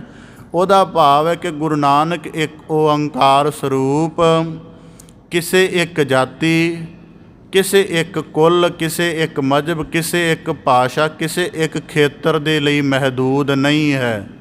ਗੁਰੂ ਨਾਨਕ ਦੀ ਹਸਤੀ ਦਾ ਗਿਆਨ ਪ੍ਰਕਾਸ਼ ਇੱਕ ਇਸਲਾਮ ਵਾਲੇ ਨੂੰ ਵੀ ਮਿਲ ਰਿਹਾ ਹੈ, ਇੱਕ ਕੈਲਾਸ਼ ਪਰਬਤ 'ਤੇ ਬੈਠੇ ਹੋਏ ਸਿੱਧ ਨੂੰ ਵੀ ਮਿਲ ਰਿਹਾ ਹੈ, ਇੱਕ ਮੰਦਰ ਦੇ ਵਿੱਚ ਸਨਾਤਨੀ ਕਰਮਕਾਂਡ ਕਰ ਰਹੇ ਬ੍ਰਾਹਮਣ ਨੂੰ ਵੀ ਗੁਰੂ ਨਾਨਕ ਦੇ ਗਿਆਨ ਦਾ ਪ੍ਰਕਾਸ਼ਕ ਹੈ, ਅਤੇ ਇੱਕ ਕਿਰਤੀ ਜਿਹੜਾ ਹੈ ਆਪਣੀ ਕਿਰਤ ਵਿੱਚ ਰੁੱਝਾ ਹੈ ਉਹਨੂੰ ਵੀ ਗੁਰੂ ਨਾਨਕ ਸਰੂਪ ਦੀ ਕਿਰਪਾ ਮਿਲ ਰਹੀ ਹੈ। ਇਸ ਕਰਕੇ ਤਾਂ ਕਰਕੇ ਕਿਹਾ ਕਹਿੰਦਾ ਕਿ ਗੁਰੂ ਨਾਨਕ ਜਗਤ ਗੁਰੂ ਹਨ। ਤਾਂ ਹੀ ਭੱਟ ਸਾਹਿਬਾਨਾਂ ਨੇ ਕਿਹਾ ਤਉ ਪਰਮ ਗੁਰੂ, ਕਿ ਗੁਰੂ ਨਾਨਕ ਸਰੂਪ ਦੀ ਦਇਆ, ਗੁਰੂ ਨਾਨਕ ਸਰੂਪ ਦਾ ਗਿਆਨ, ਗੁਰੂ ਨਾਨਕ ਦਾ ਸ਼ਬਦ ਪ੍ਰਕਾਸ਼ ਕਿਸੇ ਇੱਕ ਥਾਂ ਦੀ ਨਾ ਤਾਂ ਮਹਿਦੂਦੀਅਤ ਦੇ ਵਿੱਚ, ਭਾਵ ਕਿ ਜਿਹਨੂੰ ਕਹਿ ਲਓ ਕਿਸੇ ਬਾਉਂਡਰੀ ਵਿੱਚ, ਨਾ ਕਿਸੇ ਜਿਹੜੀ ਅਸੀਂ ਫਿਕਸ ਕਰਨ ਦੀ ਖਿਆਲ ਕਰਦੇ ਉਹਦੇ ਵਿੱਚ ਰੱਖਿਆ ਜਾ ਸਕਦਾ ਹੈ। ਕਹਿੰਦੇ ਗੁਰੂ ਨਾਨਕ ਸਰੂਪ ਅਟਲ ਹੀ ਰਹੇਗਾ, ਵਿਸ਼ਾਲ ਹੀ ਰਹੇਗਾ। ਇਸ ਕਰਕੇ ਉਹਨਾਂ ਸ਼ਬਦ ਵਰਤਿਆ ਤਉ ਪਰਮ ਗੁਰੂ ਨਾਨਕ ਗੁਣ ਗਾਓ। ਐਸੇ ਅਕਾਲ ਪੁਰਖ ਸਰੂਪ ਸਤਿਗੁਰੂ ਗੁਰੂ ਨਾਨਕ ਦੇਵ ਸਾਹਿਬ ਜੀ ਦੇ ਗੁਣਾਂ ਦਾ ਭੱਟ ਕਲ ਦੀ ਆਖਦੇ ਹਨ ਮੈਂ ਗਾਇਨ ਕਰਦਾ ਹਾਂ। ਗਾਵੋ ਗੁਣ ਪਰਮ ਗੁਰੂ ਸੁਖ ਸਾਗਰ, ਦੁਰਤ ਨਿਵਾਰਨ ਸ਼ਬਦ ਸਾਰੇ। ਹੁਣ ਉਹ ਗੁਣ ਕਿਹੜੇ ਹਨ ਪਰਮ ਗੁਰੂ ਸਾਹਿਬ ਜੀ ਦੇ, ਕਿਹੜੇ ਗੁਣਾਂ ਦਾ? ਇੱਕ ਬੇਨਤੀ ਆਪਦੇ ਸਨਮੁਖ ਕਰਦਿਆਂ ਕਿ ਵਿਆਖਿਆ ਦੌਰਾਨ ਜਦੋਂ ਇਹ ਭਾਵ ਸਪਸ਼ਟ ਹੋਣੇ ਕਿ ਭੱਟ ਸਾਹਿਬਾਨ ਕਿਵੇਂ ਉਸਤਤ ਕਰਦੇ ਹਨ, ਅਤੇ ਇੱਕ ਇੱਕ ਗੱਲ ਨੂੰ ਲੜੀ ਦੇ ਰੂਪ ਵਿੱਚ ਯਾਦ ਰੱਖਣਾ, ਕਿਉਂਕਿ ਬਾਰ-ਬਾਰ ਦੁਹਰਾਓ ਕਰਾਂਗੇ ਤਾਂ ਕੋਈ ਗੱਲ ਸਪਸ਼ਟ ਨਹੀਂ ਹੋਏਗੀ। ਪਹਿਲੇ ਸਵਈਏ ਵਿੱਚ ਸਪਸ਼ਟ ਕਰ ਦਿੱਤਾ ਹੈ ਭੱਟ ਸਾਹਿਬ ਜੀ ਨੇ ਕਿ ਗੁਰੂ ਨਾਨਕ ਨੂੰ ਦੇਖਣਾ ਤੇ ਇੱਕ ਮਨ ਹੋ ਕੇ ਦੇਖੋ। ਅਤੇ ਫਿਰ ਉਹ ਪੁਰਖ ਹੈ, ਉਹ ਇਕੱਲਾ ਵਿਅਕਤੀ ਨਹੀਂ ਹੈ ਕਿ ਜਿਹੜਾ ਹਿਊਮਨ ਬਾਡੀ ਵਿੱਚ ਆ ਗਿਆ, ਬਸ ਇੰਨੀ ਕੁ ਗੱਲ ਹੈ। ਉਹ ਪੁਰਖ ਹੈ ਕਿ ਜਦੋਂ ਬਾਡੀ ਵਿੱਚ ਨਹੀਂ ਵੀ ਸੀ, ਜਦੋਂ ਬਾਡੀ ਨਹੀਂ ਵੀ ਰਹੀ, ਉਹ ਉਦੋਂ ਵੀ ਵਿਆਪਕ ਹੈ। ਇਸ ਕਰਕੇ ਉਹ ਇਕੱਲਾ ਗੁਣ ਜਿਹੜਾ ਹੈ ਸਾਨੂੰ ਸਪਸ਼ਟ ਹੋ ਜਾਣਾ ਚਾਹੀਦਾ। ਤਾਂ ਭੱਟ ਸਾਹਿਬ ਜੀ ਦੂਜੇ ਸਵਈਏ ਦੇ ਆਰੰਭ 'ਚ ਆਖਦੇ ਹਨ ਗਾਵੋ ਗੁਣ ਪਰਮ ਗੁਰੂ ਸੁਖ ਸਾਗਰ। ਭੱਟ ਕਲ ਜੀ ਆਖਦੇ ਹਨ ਮੈਂ ਪਰਮ ਗੁਰੂ ਸਤਿਗੁਰੂ ਗੁਰੂ ਨਾਨਕ ਦੇਵ ਸਾਹਿਬ ਜੀ ਦੇ ਗੁਣ ਗਾਉਂਦਾ ਹਾਂ। ਪਹਿਲਾ ਪੱਧਰ ਕਿਉਂ ਗੁਣ ਗਾਉਂਦਾ ਹਾਂ, ਉਹਦਾ ਭਾਵ ਹੈ ਸੁਖ ਸਾਗਰ, ਕਿ ਜਦੋਂ ਹੀ ਗੁਰੂ ਨਾਨਕ ਸਰੂਪ ਦਾ ਪ੍ਰਕਾਸ਼ ਇਸ ਧਰਤੀ 'ਤੇ ਆਉਂਦਾ ਹੈ ਅਤੇ ਜਿਹੜੀ ਅਧਰਮ ਦਾ ਵਹਿਣ ਚੱਲ ਰਿਹਾ ਹੁੰਦਾ ਹੈ, ਜੋ ਪਾਖੰਡ ਦੇ ਵਾਵ ਰੌਲੇ ਨੇ ਮਨੁੱਖਤਾ ਨੂੰ ਅਗਿਆਨ ਵੱਲ ਧੱਕਿਆ ਹੁੰਦਾ ਹੈ, ਕਹਿੰਦੇ ਗੁਰੂ ਨਾਨਕ ਸਰੂਪ ਦੇ ਪ੍ਰਕਾਸ਼ ਨਾਲ ਹੀ ਜਿਹੜਾ ਹੈ ਧਰਤੀ 'ਤੇ ਸੁੱਖ ਭਾਵ ਕੇ ਸਹਿਜਤਾ ਦਾ, ਠਹਿਰਾਓ ਦਾ, ਆਨੰਦ ਦਾ ਕਹਿੰਦੇ ਇੱਕ ਸਾਗਰ ਵਗ ਤੁਰਦਾ ਹੈ। ਇਸ ਕਰਕੇ ਹੁਣ ਇਹ ਕਿਵੇਂ ਵਗ ਤੁਰਦਾ ਇਹ ਵੀ ਸਮਝਣ ਦਾ ਲੋੜ ਹੈ, ਇਹ ਵੀ ਯਤਨ ਕਰੀਏ। ਸੁਖ ਸਾਗਰ ਦਾ ਭਾਵ ਹੈ ਕਿ ਜਦੋਂ ਗੁਰੂ ਨਾਨਕ ਸਰੂਪ ਪ੍ਰਗਟੇ, ਭਾਈ ਗੁਰਦਾਸ ਸਾਹਿਬ ਜੀ ਨੇ ਕਿਹਾ ਕਲ ਤਾਰਨ ਗੁਰੂ ਨਾਨਕ ਆਇਆ। ਹੁਣ ਜਿਹੜੇ ਧਰਮੀ ਪੁਰਖ ਸ਼ੁੱਧਤਾ ਦੇ ਨਾਲ ਧਰਮ ਨੂੰ ਜਿਉਂ ਰਹੇ ਸਨ, ਜਿਨ੍ਹਾਂ ਨੇ ਆਪਣਾ ਜੀਵਨ ਪੂਰੀ ਤਰ੍ਹਾਂ ਸ਼ੁੱਧ ਤਰੀਕੇ ਨਾਲ ਧਰਮ ਨੂੰ ਅਰਪਣ ਕੀਤਾ ਸੀ, ਪਰ ਉਹਨਾਂ ਦਾ ਜੀਵਨ ਪਾਖੰਡ, ਜ਼ੁਲਮ ਅਤੇ ਅਗਿਆਨੀ ਲੋਕਾਂ ਦੀ ਜਿਹੜੀ ਹਉਮੈ ਸੀ ਉਹਦੇ ਹੇਠ ਦੱਬਿਆ ਹੋਇਆ ਸੀ। ਜਦੋਂ ਗੁਰੂ ਨਾਨਕ ਸਾਹਿਬ ਪ੍ਰਗਟੇ, ਉਹਨਾਂ ਨੇ ਉਹਦਾ ਪ੍ਰਕਾਸ਼ ਕਰਕੇ ਸਾਰੀ ਮਾਨਵਤਾ ਦੇ ਵਿੱਚ ਉਹਨਾਂ ਨੂੰ ਰੁਸ਼ਨਾਇਆ। ਹਰੇਕ ਦੀਨ ਦੁਖੀ ਨੂੰ ਗੁਰੂ ਨਾਨਕ ਨੇ ਆਪਣੇ ਕਲਾਵੇ ਦੇ ਵਿੱਚ ਲੈ ਕੇ ਅਕਾਲ ਪੁਰਖ ਦੇ ਸਮਾਨ ਉਹਦੀ ਕਿਰਪਾ ਦਾ, ਆਪਣੇ ਪ੍ਰੇਮ ਦਾ ਪਾਤਰ ਬਣਾਇਆ। ਇਸ ਕਰਕੇ ਭੱਟ ਕਲ ਜੀ ਆਖਦੇ ਹਨ ਕਿ ਪਰਮ ਗੁਰੂ ਗੁਰੂ ਨਾਨਕ ਦੇਵ ਸਾਹਿਬ ਸੁੱਖਾਂ ਦੇ ਸਾਗਰ ਹਨ। ਕਿਸੇ ਨੂੰ ਉਹਨਾਂ ਦੇ ਸੁੱਖਾਂ ਦੇ ਸਾਗਰ ਦਾ ਭਾਵ ਗਿਆਨ ਕਰਕੇ ਮਿਲਿਆ। ਜਦੋਂ ਪੰਡਿਤ ਹਰਦਿਆਲ ਜੀ ਨੇ ਗੁਰੂ ਨਾਨਕ ਸਾਹਿਬ ਜੀ ਦਾ ਜੀਵਨ ਆਪਣੀ ਵਿੱਦਿਆ ਅਨੁਸਾਰ ਵਾਚਿਆ ਨਾ, ਤਾਂ ਉਹਨਾਂ ਦੇ ਮਨ ਅੰਦਰ ਇੱਕ ਭਾਵ ਪੈਦਾ ਹੋਇਆ ਕਿ ਗੁਰੂ ਨਾਨਕ ਸਾਹਿਬ ਜੀ ਦੇ ਅਜੇ ਆਜੂ ਛੋਟੀ ਹੈ, ਪਤਾ ਨਹੀਂ ਕਦੋਂ ਇਹਨਾਂ ਦੀ ਜੀਵਨ ਦਾ ਵਿਕਾਸ ਹੋਏਗਾ, ਉਦੋਂ ਤੱਕ ਮੇਰਾ ਜੀਵਨ ਰਹੇਗਾ ਕਿ ਨਹੀਂ। ਤਾਂ ਗੁਰੂ ਨਾਨਕ ਦੇਵ ਸਾਹਿਬ ਜੀ ਨੇ ਛੋਟੀ ਉਮਰ ਦੇ ਵਿੱਚ ਹੀ ਉਹਨਾਂ ਨੂੰ ਪ੍ਰਬੋਧ ਕੇ ਗਿਆਨ ਦਾ ਉਪਦੇਸ਼ ਦੇ ਕੇ ਉਹਨਾਂ ਦਾ ਭਰਮ ਦਾ ਨਿਵਾਰਨ ਕਰ ਦਿੱਤਾ ਸੀ। ਇਸ ਕਰਕੇ ਜਿਹਨੂੰ ਵੀ ਗੁਰੂ ਨਾਨਕ ਸਾਹਿਬ ਜੀ ਦਰਸ਼ਨਾਂ ਦੀ ਪ੍ਰਾਪਤੀ ਹੋਈ, ਜਿਨ੍ਹਾਂ ਨੇ ਪ੍ਰਤੱਖ ਸਰੂਪ ਕਰਕੇ ਦਰਸ਼ਨ ਕੀਤੇ, ਜਿਨ੍ਹਾਂ ਨੇ ਉਹਨਾਂ ਦੀ ਬਾਣੀ ਪੜ੍ਹ ਕੇ ਉਹਨਾਂ ਦੇ ਅਨੁਭਵ ਨੂੰ ਮਾਣਿਆ, ਤਾਂ ਭੱਟ ਕਲ ਜੀ ਆਖਦੇ ਹਨ, ਪਰਮ ਗੁਰੂ ਸੁਖ ਸਾਗਰ। ਇਸ ਕਲਯੁੱਗ ਦੇ ਵਿੱਚ ਤਪਦੇ ਹੋਏ ਯੁੱਗ ਨੂੰ ਗੁਰੂ ਨਾਨਕ ਨੇ ਆਪਣੀ ਕਿਰਪਾ ਦੇ ਨਾਲ ਬਾਣੀ ਦੇ ਪ੍ਰਕਾਸ਼ ਨਾਲ ਠਾਰਿਆ ਹੈ। ਇਸ ਕਰਕੇ ਆਖਦੇ, ਗਾਵੋ ਗੁਣ ਪਰਮ ਗੁਰੂ ਸੁਖ ਸਾਗਰ। ਸੁੱਖਾਂ ਦੇ ਸਾਗਰ ਪ੍ਰਭੂ ਗੁਰੂ ਨਾਨਕ ਸਰੂਪ ਦੇ। ਅੱਗੇ ਆਖਦੇ ਹਨ, ਦੁਰਤ ਨਿਵਾਰਣ, ਕਿ ਜਿੰਨਾ ਧਰਤੀ 'ਤੇ ਪਾਪ ਪਾਖੰਡ ਬਣਿਆ ਸੀ, ਉਸ ਸਾਰੇ ਨੂੰ ਗੁਰੂ ਨਾਨਕ ਦੇਵ ਸਾਹਿਬ ਜੀ ਨੇ ਨਿਵਾਰਨ ਕੀਤਾ ਹੈ। ਤੀਰਥ ਨੂੰ ਲੈ ਕੇ, ਸਭ ਤਰ੍ਹਾਂ ਦੇ ਧਰਮ ਦੇ ਜਿੰਨੇ ਕਰਮਾਂ ਨੂੰ ਲੈ ਕੇ ਪਾਖੰਡ ਅਤੇ ਪਾਪ ਫੈਲਿਆ ਹੋਇਆ ਸੀ, ਗੁਰੂ ਨਾਨਕ ਸਰੂਪ ਨੇ ਉਹਨੂੰ ਦੂਰ ਕੀਤਾ ਹੈ। ਇਸ ਕਰਕੇ ਗੁਰੂ ਸਾਹਿਬ ਜੀ ਆਖਦੇ ਹਨ, ਦੁਰਤ ਨਿਵਾਰਨ। ਫਿਰ ਦੁਰਤ ਦਾ ਭਾਵ ਇੱਕ ਹੋਰ ਵੀ ਹੈ ਕਿ ਜਿਹੜੇ ਜੀਵਾਂ ਦੇ ਅੰਦਰ ਆਪਣੇ ਅਕਾਲ ਪੁਰਖ ਸਰੂਪ ਜੋ ਉਹਨਾਂ ਦੇ ਅੰਦਰ ਵਿਆਪਕ ਹੈ, ਉਹਦਾ ਜਿਹੜਾ ਹਉਮੈ ਕਰਕੇ ਭਰਮ ਬਣ ਗਿਆ ਸੀ ਅਤੇ ਮਨੁੱਖ ਆਪਣੇ ਅੰਦਰੋਂ ਮਾਲਕ ਦੀ ਹਸਤੀ ਦੀ ਪਹਿਚਾਣ ਨਹੀਂ ਸੀ ਕਰ ਰਿਹਾ। ਕਹਿੰਦੇ ਗੁਰੂ ਨਾਨਕ ਦੇਵ ਸਾਹਿਬ ਜੀ ਨੇ ਆ ਕੇ ਉਸ ਹਸਤੀ ਦੀ ਪਹਿਚਾਣ ਕਰਾਈ। ਜਪਜੀ ਸਾਹਿਬ ਦਾ ਪਾਵਨ ਉਪਦੇਸ਼ ਹੈ, ਗਾਵੈ ਕੋ ਵੇਖੈ ਹਾਦਰਾ ਹਦੂਰ। ਕਹਿੰਦੇ ਗੁਰੂ ਨਾਨਕ ਸਾਹਿਬ ਜੀ ਨੇ ਦੁਰਤ ਨਿਵਾਰਨ। ਅੱਗੇ ਆਖਦੇ ਨੇ, ਸ਼ਬਦ ਸਰੇ। ਤੀਜੇ ਗੁਣ ਦਾ ਭਾਵ ਹੈ ਕਿ ਗੁਰੂ ਨਾਨਕ ਸ਼ਬਦ ਦਾ ਅਥਾਹ ਜਿਹੜਾ ਸਰੋਵਰ ਹੈ, ਇਸ ਸਰੋਵਰ ਦੇ ਵਿੱਚੋਂ ਜਿੰਨੇ ਇਸ਼ਨਾਨ ਕੀਤਾ, ਉਹਦੇ ਸੁਰਤ ਦਾ, ਉਹਦੇ ਮਨ ਦਾ, ਉਹਦੀ ਬੁੱਧ ਦਾ ਇਸ਼ਨਾਨ ਹੋ ਗਿਆ। ਮਨ ਕਰਕੇ ਵਿਕਾਰਾਂ ਦੀ ਮੈਲ ਜਾਂਦੀ ਰਹੀ। ਜਿਵੇਂ ਹੁਣ ਅਸੀਂ ਗੁਰੂ ਨਾਨਕ ਦੇਵ ਸਾਹਿਬ ਜੀ ਦੇਖੋ, ਜਿਵੇਂ ਸੱਜਣ ਠੱਗ ਦੀ ਗੱਲ, ਤਾਂ ਗੁਰੂ ਨਾਨਕ ਦੇਵ ਸਾਹਿਬ ਜੀ ਜੋ ਸ਼ਬਦ ਸਰੋਵਰ ਹਨ, ਜਦੋਂ ਗੁਰੂ ਨਾਨਕ ਸ਼ਬਦ ਸਰੋਵਰ ਦੇ ਵਿੱਚ ਇਹ ਸ਼ਬਦ ਦਾ ਗਾਇਨ ਕੀਤਾ ਜਾ ਰਿਹਾ ਸੀ ਕਿ ਉਜਲ ਕਹਿਹਾ ਚਿਲਕਣਾ ਘੋਟ ਮਕਲੜੀ ਮਸ, ਇੱਧਰ ਸ਼ਬਦ ਦਾ ਗਾਇਨ ਹੋ ਰਿਹਾ ਹੈ ਗੁਰੂ ਨਾਨਕ ਸ਼ਬਦ ਸਰੋਵਰ ਦਾ। ਅਤੇ ਉਸ ਸਰੋਵਰ ਦੇ ਵਿੱਚ ਜਦੋਂ ਸੱਜਣ ਠੱਗ ਵਰਗੇ ਦਾ ਇਸ਼ਨਾਨ ਹੁੰਦਾ ਹੈ, ਅਤੇ ਜਦੋਂ ਬਾਹਰ ਆਉਂਦਾ ਹੈ ਅਤੇ ਉਹਨੂੰ ਫਿਰ ਆਪਣੀ ਮੈਲ ਨਜ਼ਰ ਆਉਂਦੀ ਹੈ ਅਤੇ ਗੁਰੂ ਚਰਨਾਂ 'ਤੇ ਢਹਿ ਪੈਂਦਾ ਹੈ। ਇਸੇ ਤਰ੍ਹਾਂ ਜਦੋਂ ਦੀਪਾਲਪੁਰ ਦੇ ਕੋਹੜੀ ਜਿਹੜਾ ਕੋਹੜ ਕਰਕੇ ਹਾਏ ਹਾਏ ਕਰ ਰਿਹਾ ਸੀ, ਜਦੋਂ ਗੁਰੂ ਨਾਨਕ ਸਰੂਪ ਜਿਹੜਾ ਸਰੋਵਰ, ਭੱਟ ਸਾਹਿਬਾਨਾਂ ਨੇ ਕਿਹਾ ਸ਼ਬਦ ਸਰੇ, ਕਿ ਗੁਰੂ ਨਾਨਕ ਸ਼ਬਦ ਦਾ ਸਰੋਵਰ ਹੈ। ਜਦੋਂ ਗੁਰੂ ਸਾਹਿਬ ਜੀ ਨੇ ਸ਼ਬਦ ਦਾ ਉਚਾਰਨ ਕੀਤਾ, ਜੀਓ ਤਪਤ ਹੈ ਬਾਰੋ ਬਾਰ, ਇਸ ਸ਼ਬਦ ਦੇ ਨਾਲ, ਇਸ ਸ਼ਬਦ ਨੂੰ ਸੁਣ ਕੇ ਉਸ ਕੋੜੀ ਦੇ ਕੋੜ ਦੀ ਸਾਰੀ ਪੀੜਾ ਹਟ ਗਈ ਅਤੇ ਉਹਦੇ ਅੰਦਰ ਠਹਿਰਾਓ ਸੁੱਖ ਵਰਤ ਗਿਆ। ਇਸ ਕਰਕੇ ਭੱਟ ਸਾਹਿਬਾਨ ਆਖਦੇ ਨੇ ਕਿ ਗੁਰੂ ਨਾਨਕ ਸੁੱਖ ਸਾਗਰ ਹਨ, ਗੁਰੂ ਨਾਨਕ ਦੁਰਤ ਨਿਵਾਰਨ ਕਰਨ ਵਾਲੇ ਹਨ, ਅਤੇ ਗੁਰੂ ਨਾਨਕ ਹੀ ਸ਼ਬਦ ਦਾ ਸਰੋਵਰ ਹਨ। ਭਾਵ ਕਿ ਸਾਰੀ ਕਾਇਨਾਤ ਨੂੰ ਸ਼ਬਦ ਦੇ ਗਿਆਨ ਦੇ ਨਾਲ ਭਰਪੂਰ ਕਰਕੇ ਇਹਨਾਂ ਦੀ ਕਲਿਆਣ ਕਰਨ ਵਾਲੇ ਹਨ। ਗਾਵਹਿ ਗੰਭੀਰ ਧੀਰ ਮਤ ਸਾਗਰ, ਜੋਗੀ ਜੰਗਮ ਧਿਆਨ ਧਰੇ। ਤੱਕ ਭੱਟ ਕਲ ਜੀ ਆਖਦੇ ਹਨ ਕਿ ਗੁਰੂ ਨਾਨਕ ਦੇ ਇਸ ਸਰੂਪ ਨੂੰ ਜਿਹੜੇ ਗੰਭੀਰ ਐਸੇ ਮਨੁੱਖ, ਹੁਣ ਦੇਖੋ ਅਸੀਂ ਸਿੱਖ ਪੰਥ ਦੇ ਨਾਲ ਸਾਰੇ ਸੰਬੰਧ ਰੱਖਣ ਵਾਲੇ ਹਾਂ।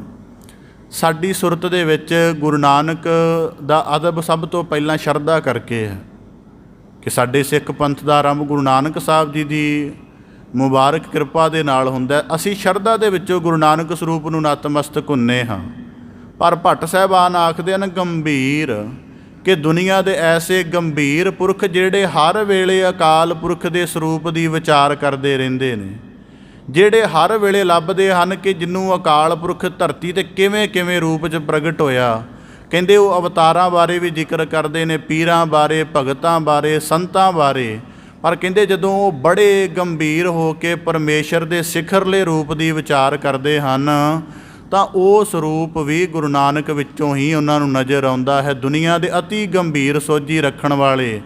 ਅੱਗੇ ਆਖਦੇ ਹਨ ਧੀਰ, ਕਿ ਜਿਹੜੇ ਧਰਮ ਦੇ ਸਦ ਗੁਣਾਂ ਦਾ ਅਭਿਆਸ ਕਰਕੇ ਬੜੇ ਸਹਿਜ ਜੀਵਨ ਵਾਲੇ ਹੋ ਗਏ ਹਨ। ਉਹਨਾਂ ਦੇ ਜੀਵਨ ਨੂੰ ਜਿਹੜਾ ਸਹਿਜ ਦਾ ਕੇਂਦਰ ਹੈ ਉਹ ਵੀ ਗੁਰੂ ਨਾਨਕ ਹੀ ਲੱਗਦੇ ਹਨ। ਫਿਰ ਅੱਗੇ ਆਖਦੇ ਹਨ ਮਤ ਸਾਗਰ, ਕਿ ਜਿਹੜੇ ਬੜੇ ਵਿਦਵਤਾ ਵਾਲੇ ਹਨ, ਬੜੇ ਅਕਲ ਦੇ ਸਮੁੰਦਰ ਮਨੁੱਖ ਹਨ, ਜਦੋਂ ਉਹਨਾਂ ਦੀ ਅਕਲ ਗੁਰੂ ਨਾਨਕ ਸਰੂਪ ਦੇ ਸਾਹਮਣੇ ਆਉਂਦੀ ਹੈ ਤਾਂ ਫਿਰ ਉਹਨਾਂ ਦੀ ਅਕਲ ਦਾ ਸਾਗਰ ਜਿਹੜਾ ਹੈ ਛੋਟਾ ਰਹਿ ਜਾਂਦਾ। ਗੁਰੂ ਨਾਨਕ ਸਰੂਪ ਦਾ ਪਾਰਾਵਾਰ ਫਿਰ ਵੀ ਉਹਨਾਂ ਕੋਲੋਂ ਨਹੀਂ ਪਾਇਆ ਜਾਂਦਾ। ਇਹਦਾ ਸਰਲ ਭਾਵ ਇਉਂ ਸਮਝ ਲਓ ਕਿ ਗੁਰੂ ਨਾਨਕ ਦੇ ਸਾਹਿਬ ਜੀ ਦੇ ਜੀਵਨ ਦੀਆਂ ਜਿੰਨੀਆਂ ਸਾਖੀਆਂ ਨੇ ਉਹਦੇ ਵਿੱਚੋਂ ਕੇਵਲ ਇੱਕ ਦੋ ਨੂੰ ਛੱਡ ਕੇ ਅਜੇ ਉਹ ਸਾਖੀਆਂ ਪੂਰੀ ਕਾਇਨਾਤ ਨੂੰ ਸਮਝ ਹੀ ਨਹੀਂ ਆਈਆਂ ਵੀ ਉਹ ਹੈ ਕੀ। ਬਸ ਠੀਕ ਹੈ, ਸ਼ਰਧਾ ਦੇ ਵਿੱਚ ਦਾ ਬਿਆਨ ਕਰੀ ਜਾਂਦੇ, ਸ਼ਰਧਾ ਵਿੱਚ ਕਥਾਵਾਚਕ ਕਥੀ ਜਾਂਦਾ, ਸ਼ਰਧਾ ਵਿੱਚ ਸੰਗਤ ਮੰਨੀ ਜਾ ਰਹੀ ਹੈ। ਇਸ ਕਰਕੇ ਗੁਰੂ ਭੱਟ ਸਾਹਿਬਾਨ ਆਖਦੇ ਹਨ ਕਿ ਹੇ ਸਤਿਗੁਰੂ ਗੁਰੂ ਨਾਨਕ ਸਰੂਪ, ਦੁਨੀਆ ਦੇ ਅਤ ਗੰਭੀਰ ਸੁਭਾਅ ਵਾਲੇ, ਧਰਮ ਦੇ ਸਦਗੁਣਾਂ ਨੂੰ ਕਾਰਨ ਕਰਕੇ ਬੜਾ ਧੀਰਜ ਭਰਿਆ ਜੀਵਨ ਜਿਉਣ ਵਾਲੇ, ਅਕਲ ਦੇ ਸਮੁੰਦਰ ਵਾਲੇ ਜਿੰਨੇ ਕਹਿੰਦੇ ਮਨੁੱਖ ਹਨ, ਸਾਰੇ ਤੁਹਾਡੇ ਗੁਣਾਂ ਦਾ ਗਾਇਨ ਕਰਦੇ ਹਨ। ਜੋਗੀ ਜੰਗਮ ਧਿਆਨ ਧਰੇ, ਅਤੇ ਜੋਗੀ ਵੀ ਜਿਸ ਨਿਰਵਕਲਪ ਸਮਾਧੀ ਦੀ ਕਾਮਨਾ ਕਰਕੇ ਯੋਗ ਅਭਿਆਸ ਕਰਦੇ ਹਨ, ਉਹਨਾਂ ਨੂੰ ਯੋਗ ਅਭਿਆਸ ਕਰਨ ਦਾ ਬਲ ਅਤੇ ਪ੍ਰੇਰਣਾ ਕਹਿੰਦੇ ਤੁਹਾਡੇ ਸਰੂਪ ਵਿੱਚੋਂ ਮਿਲਦੀ ਹੈ। ਜੰਗਮ ਜਿਹੜੇ ਪਾਰਵਤੀ ਅਤੇ ਸ਼ਿਵ ਜੀ ਦੀ ਬਰਾਤ ਦਾ ਸਾਰਾ ਕਰਮ ਕਰਦੇ ਉਹਨਾਂ ਨੂੰ ਜੰਗਮ ਕਿਹਾ ਜਾਂਦਾ। ਨਗਰਾਂ ਦੇ ਵਿੱਚ ਫਿਰਦੇ ਨੇ, ਹੱਥ ਵਿੱਚ ਟੱਲੀ ਹੁੰਦੀ ਹੈ, ਸਿਰ ਦੇ ਉੱਪਰ ਉਹਨਾਂ ਨੇ ਵਾਲਾਂ ਆਦਿਕ ਦਾ ਇੱਕ ਬਣਾਇਆ ਹੁੰਦਾ, ਉਹਨੂੰ ਜੰਗਮ ਆਖਦੇ ਹਨ। ਕਿ ਜੰਗਮ ਦਾ ਭਾਵ ਜਿਹੜਾ ਹਰ ਵਕਤ ਚੱਲਦਾ ਰਹੇ।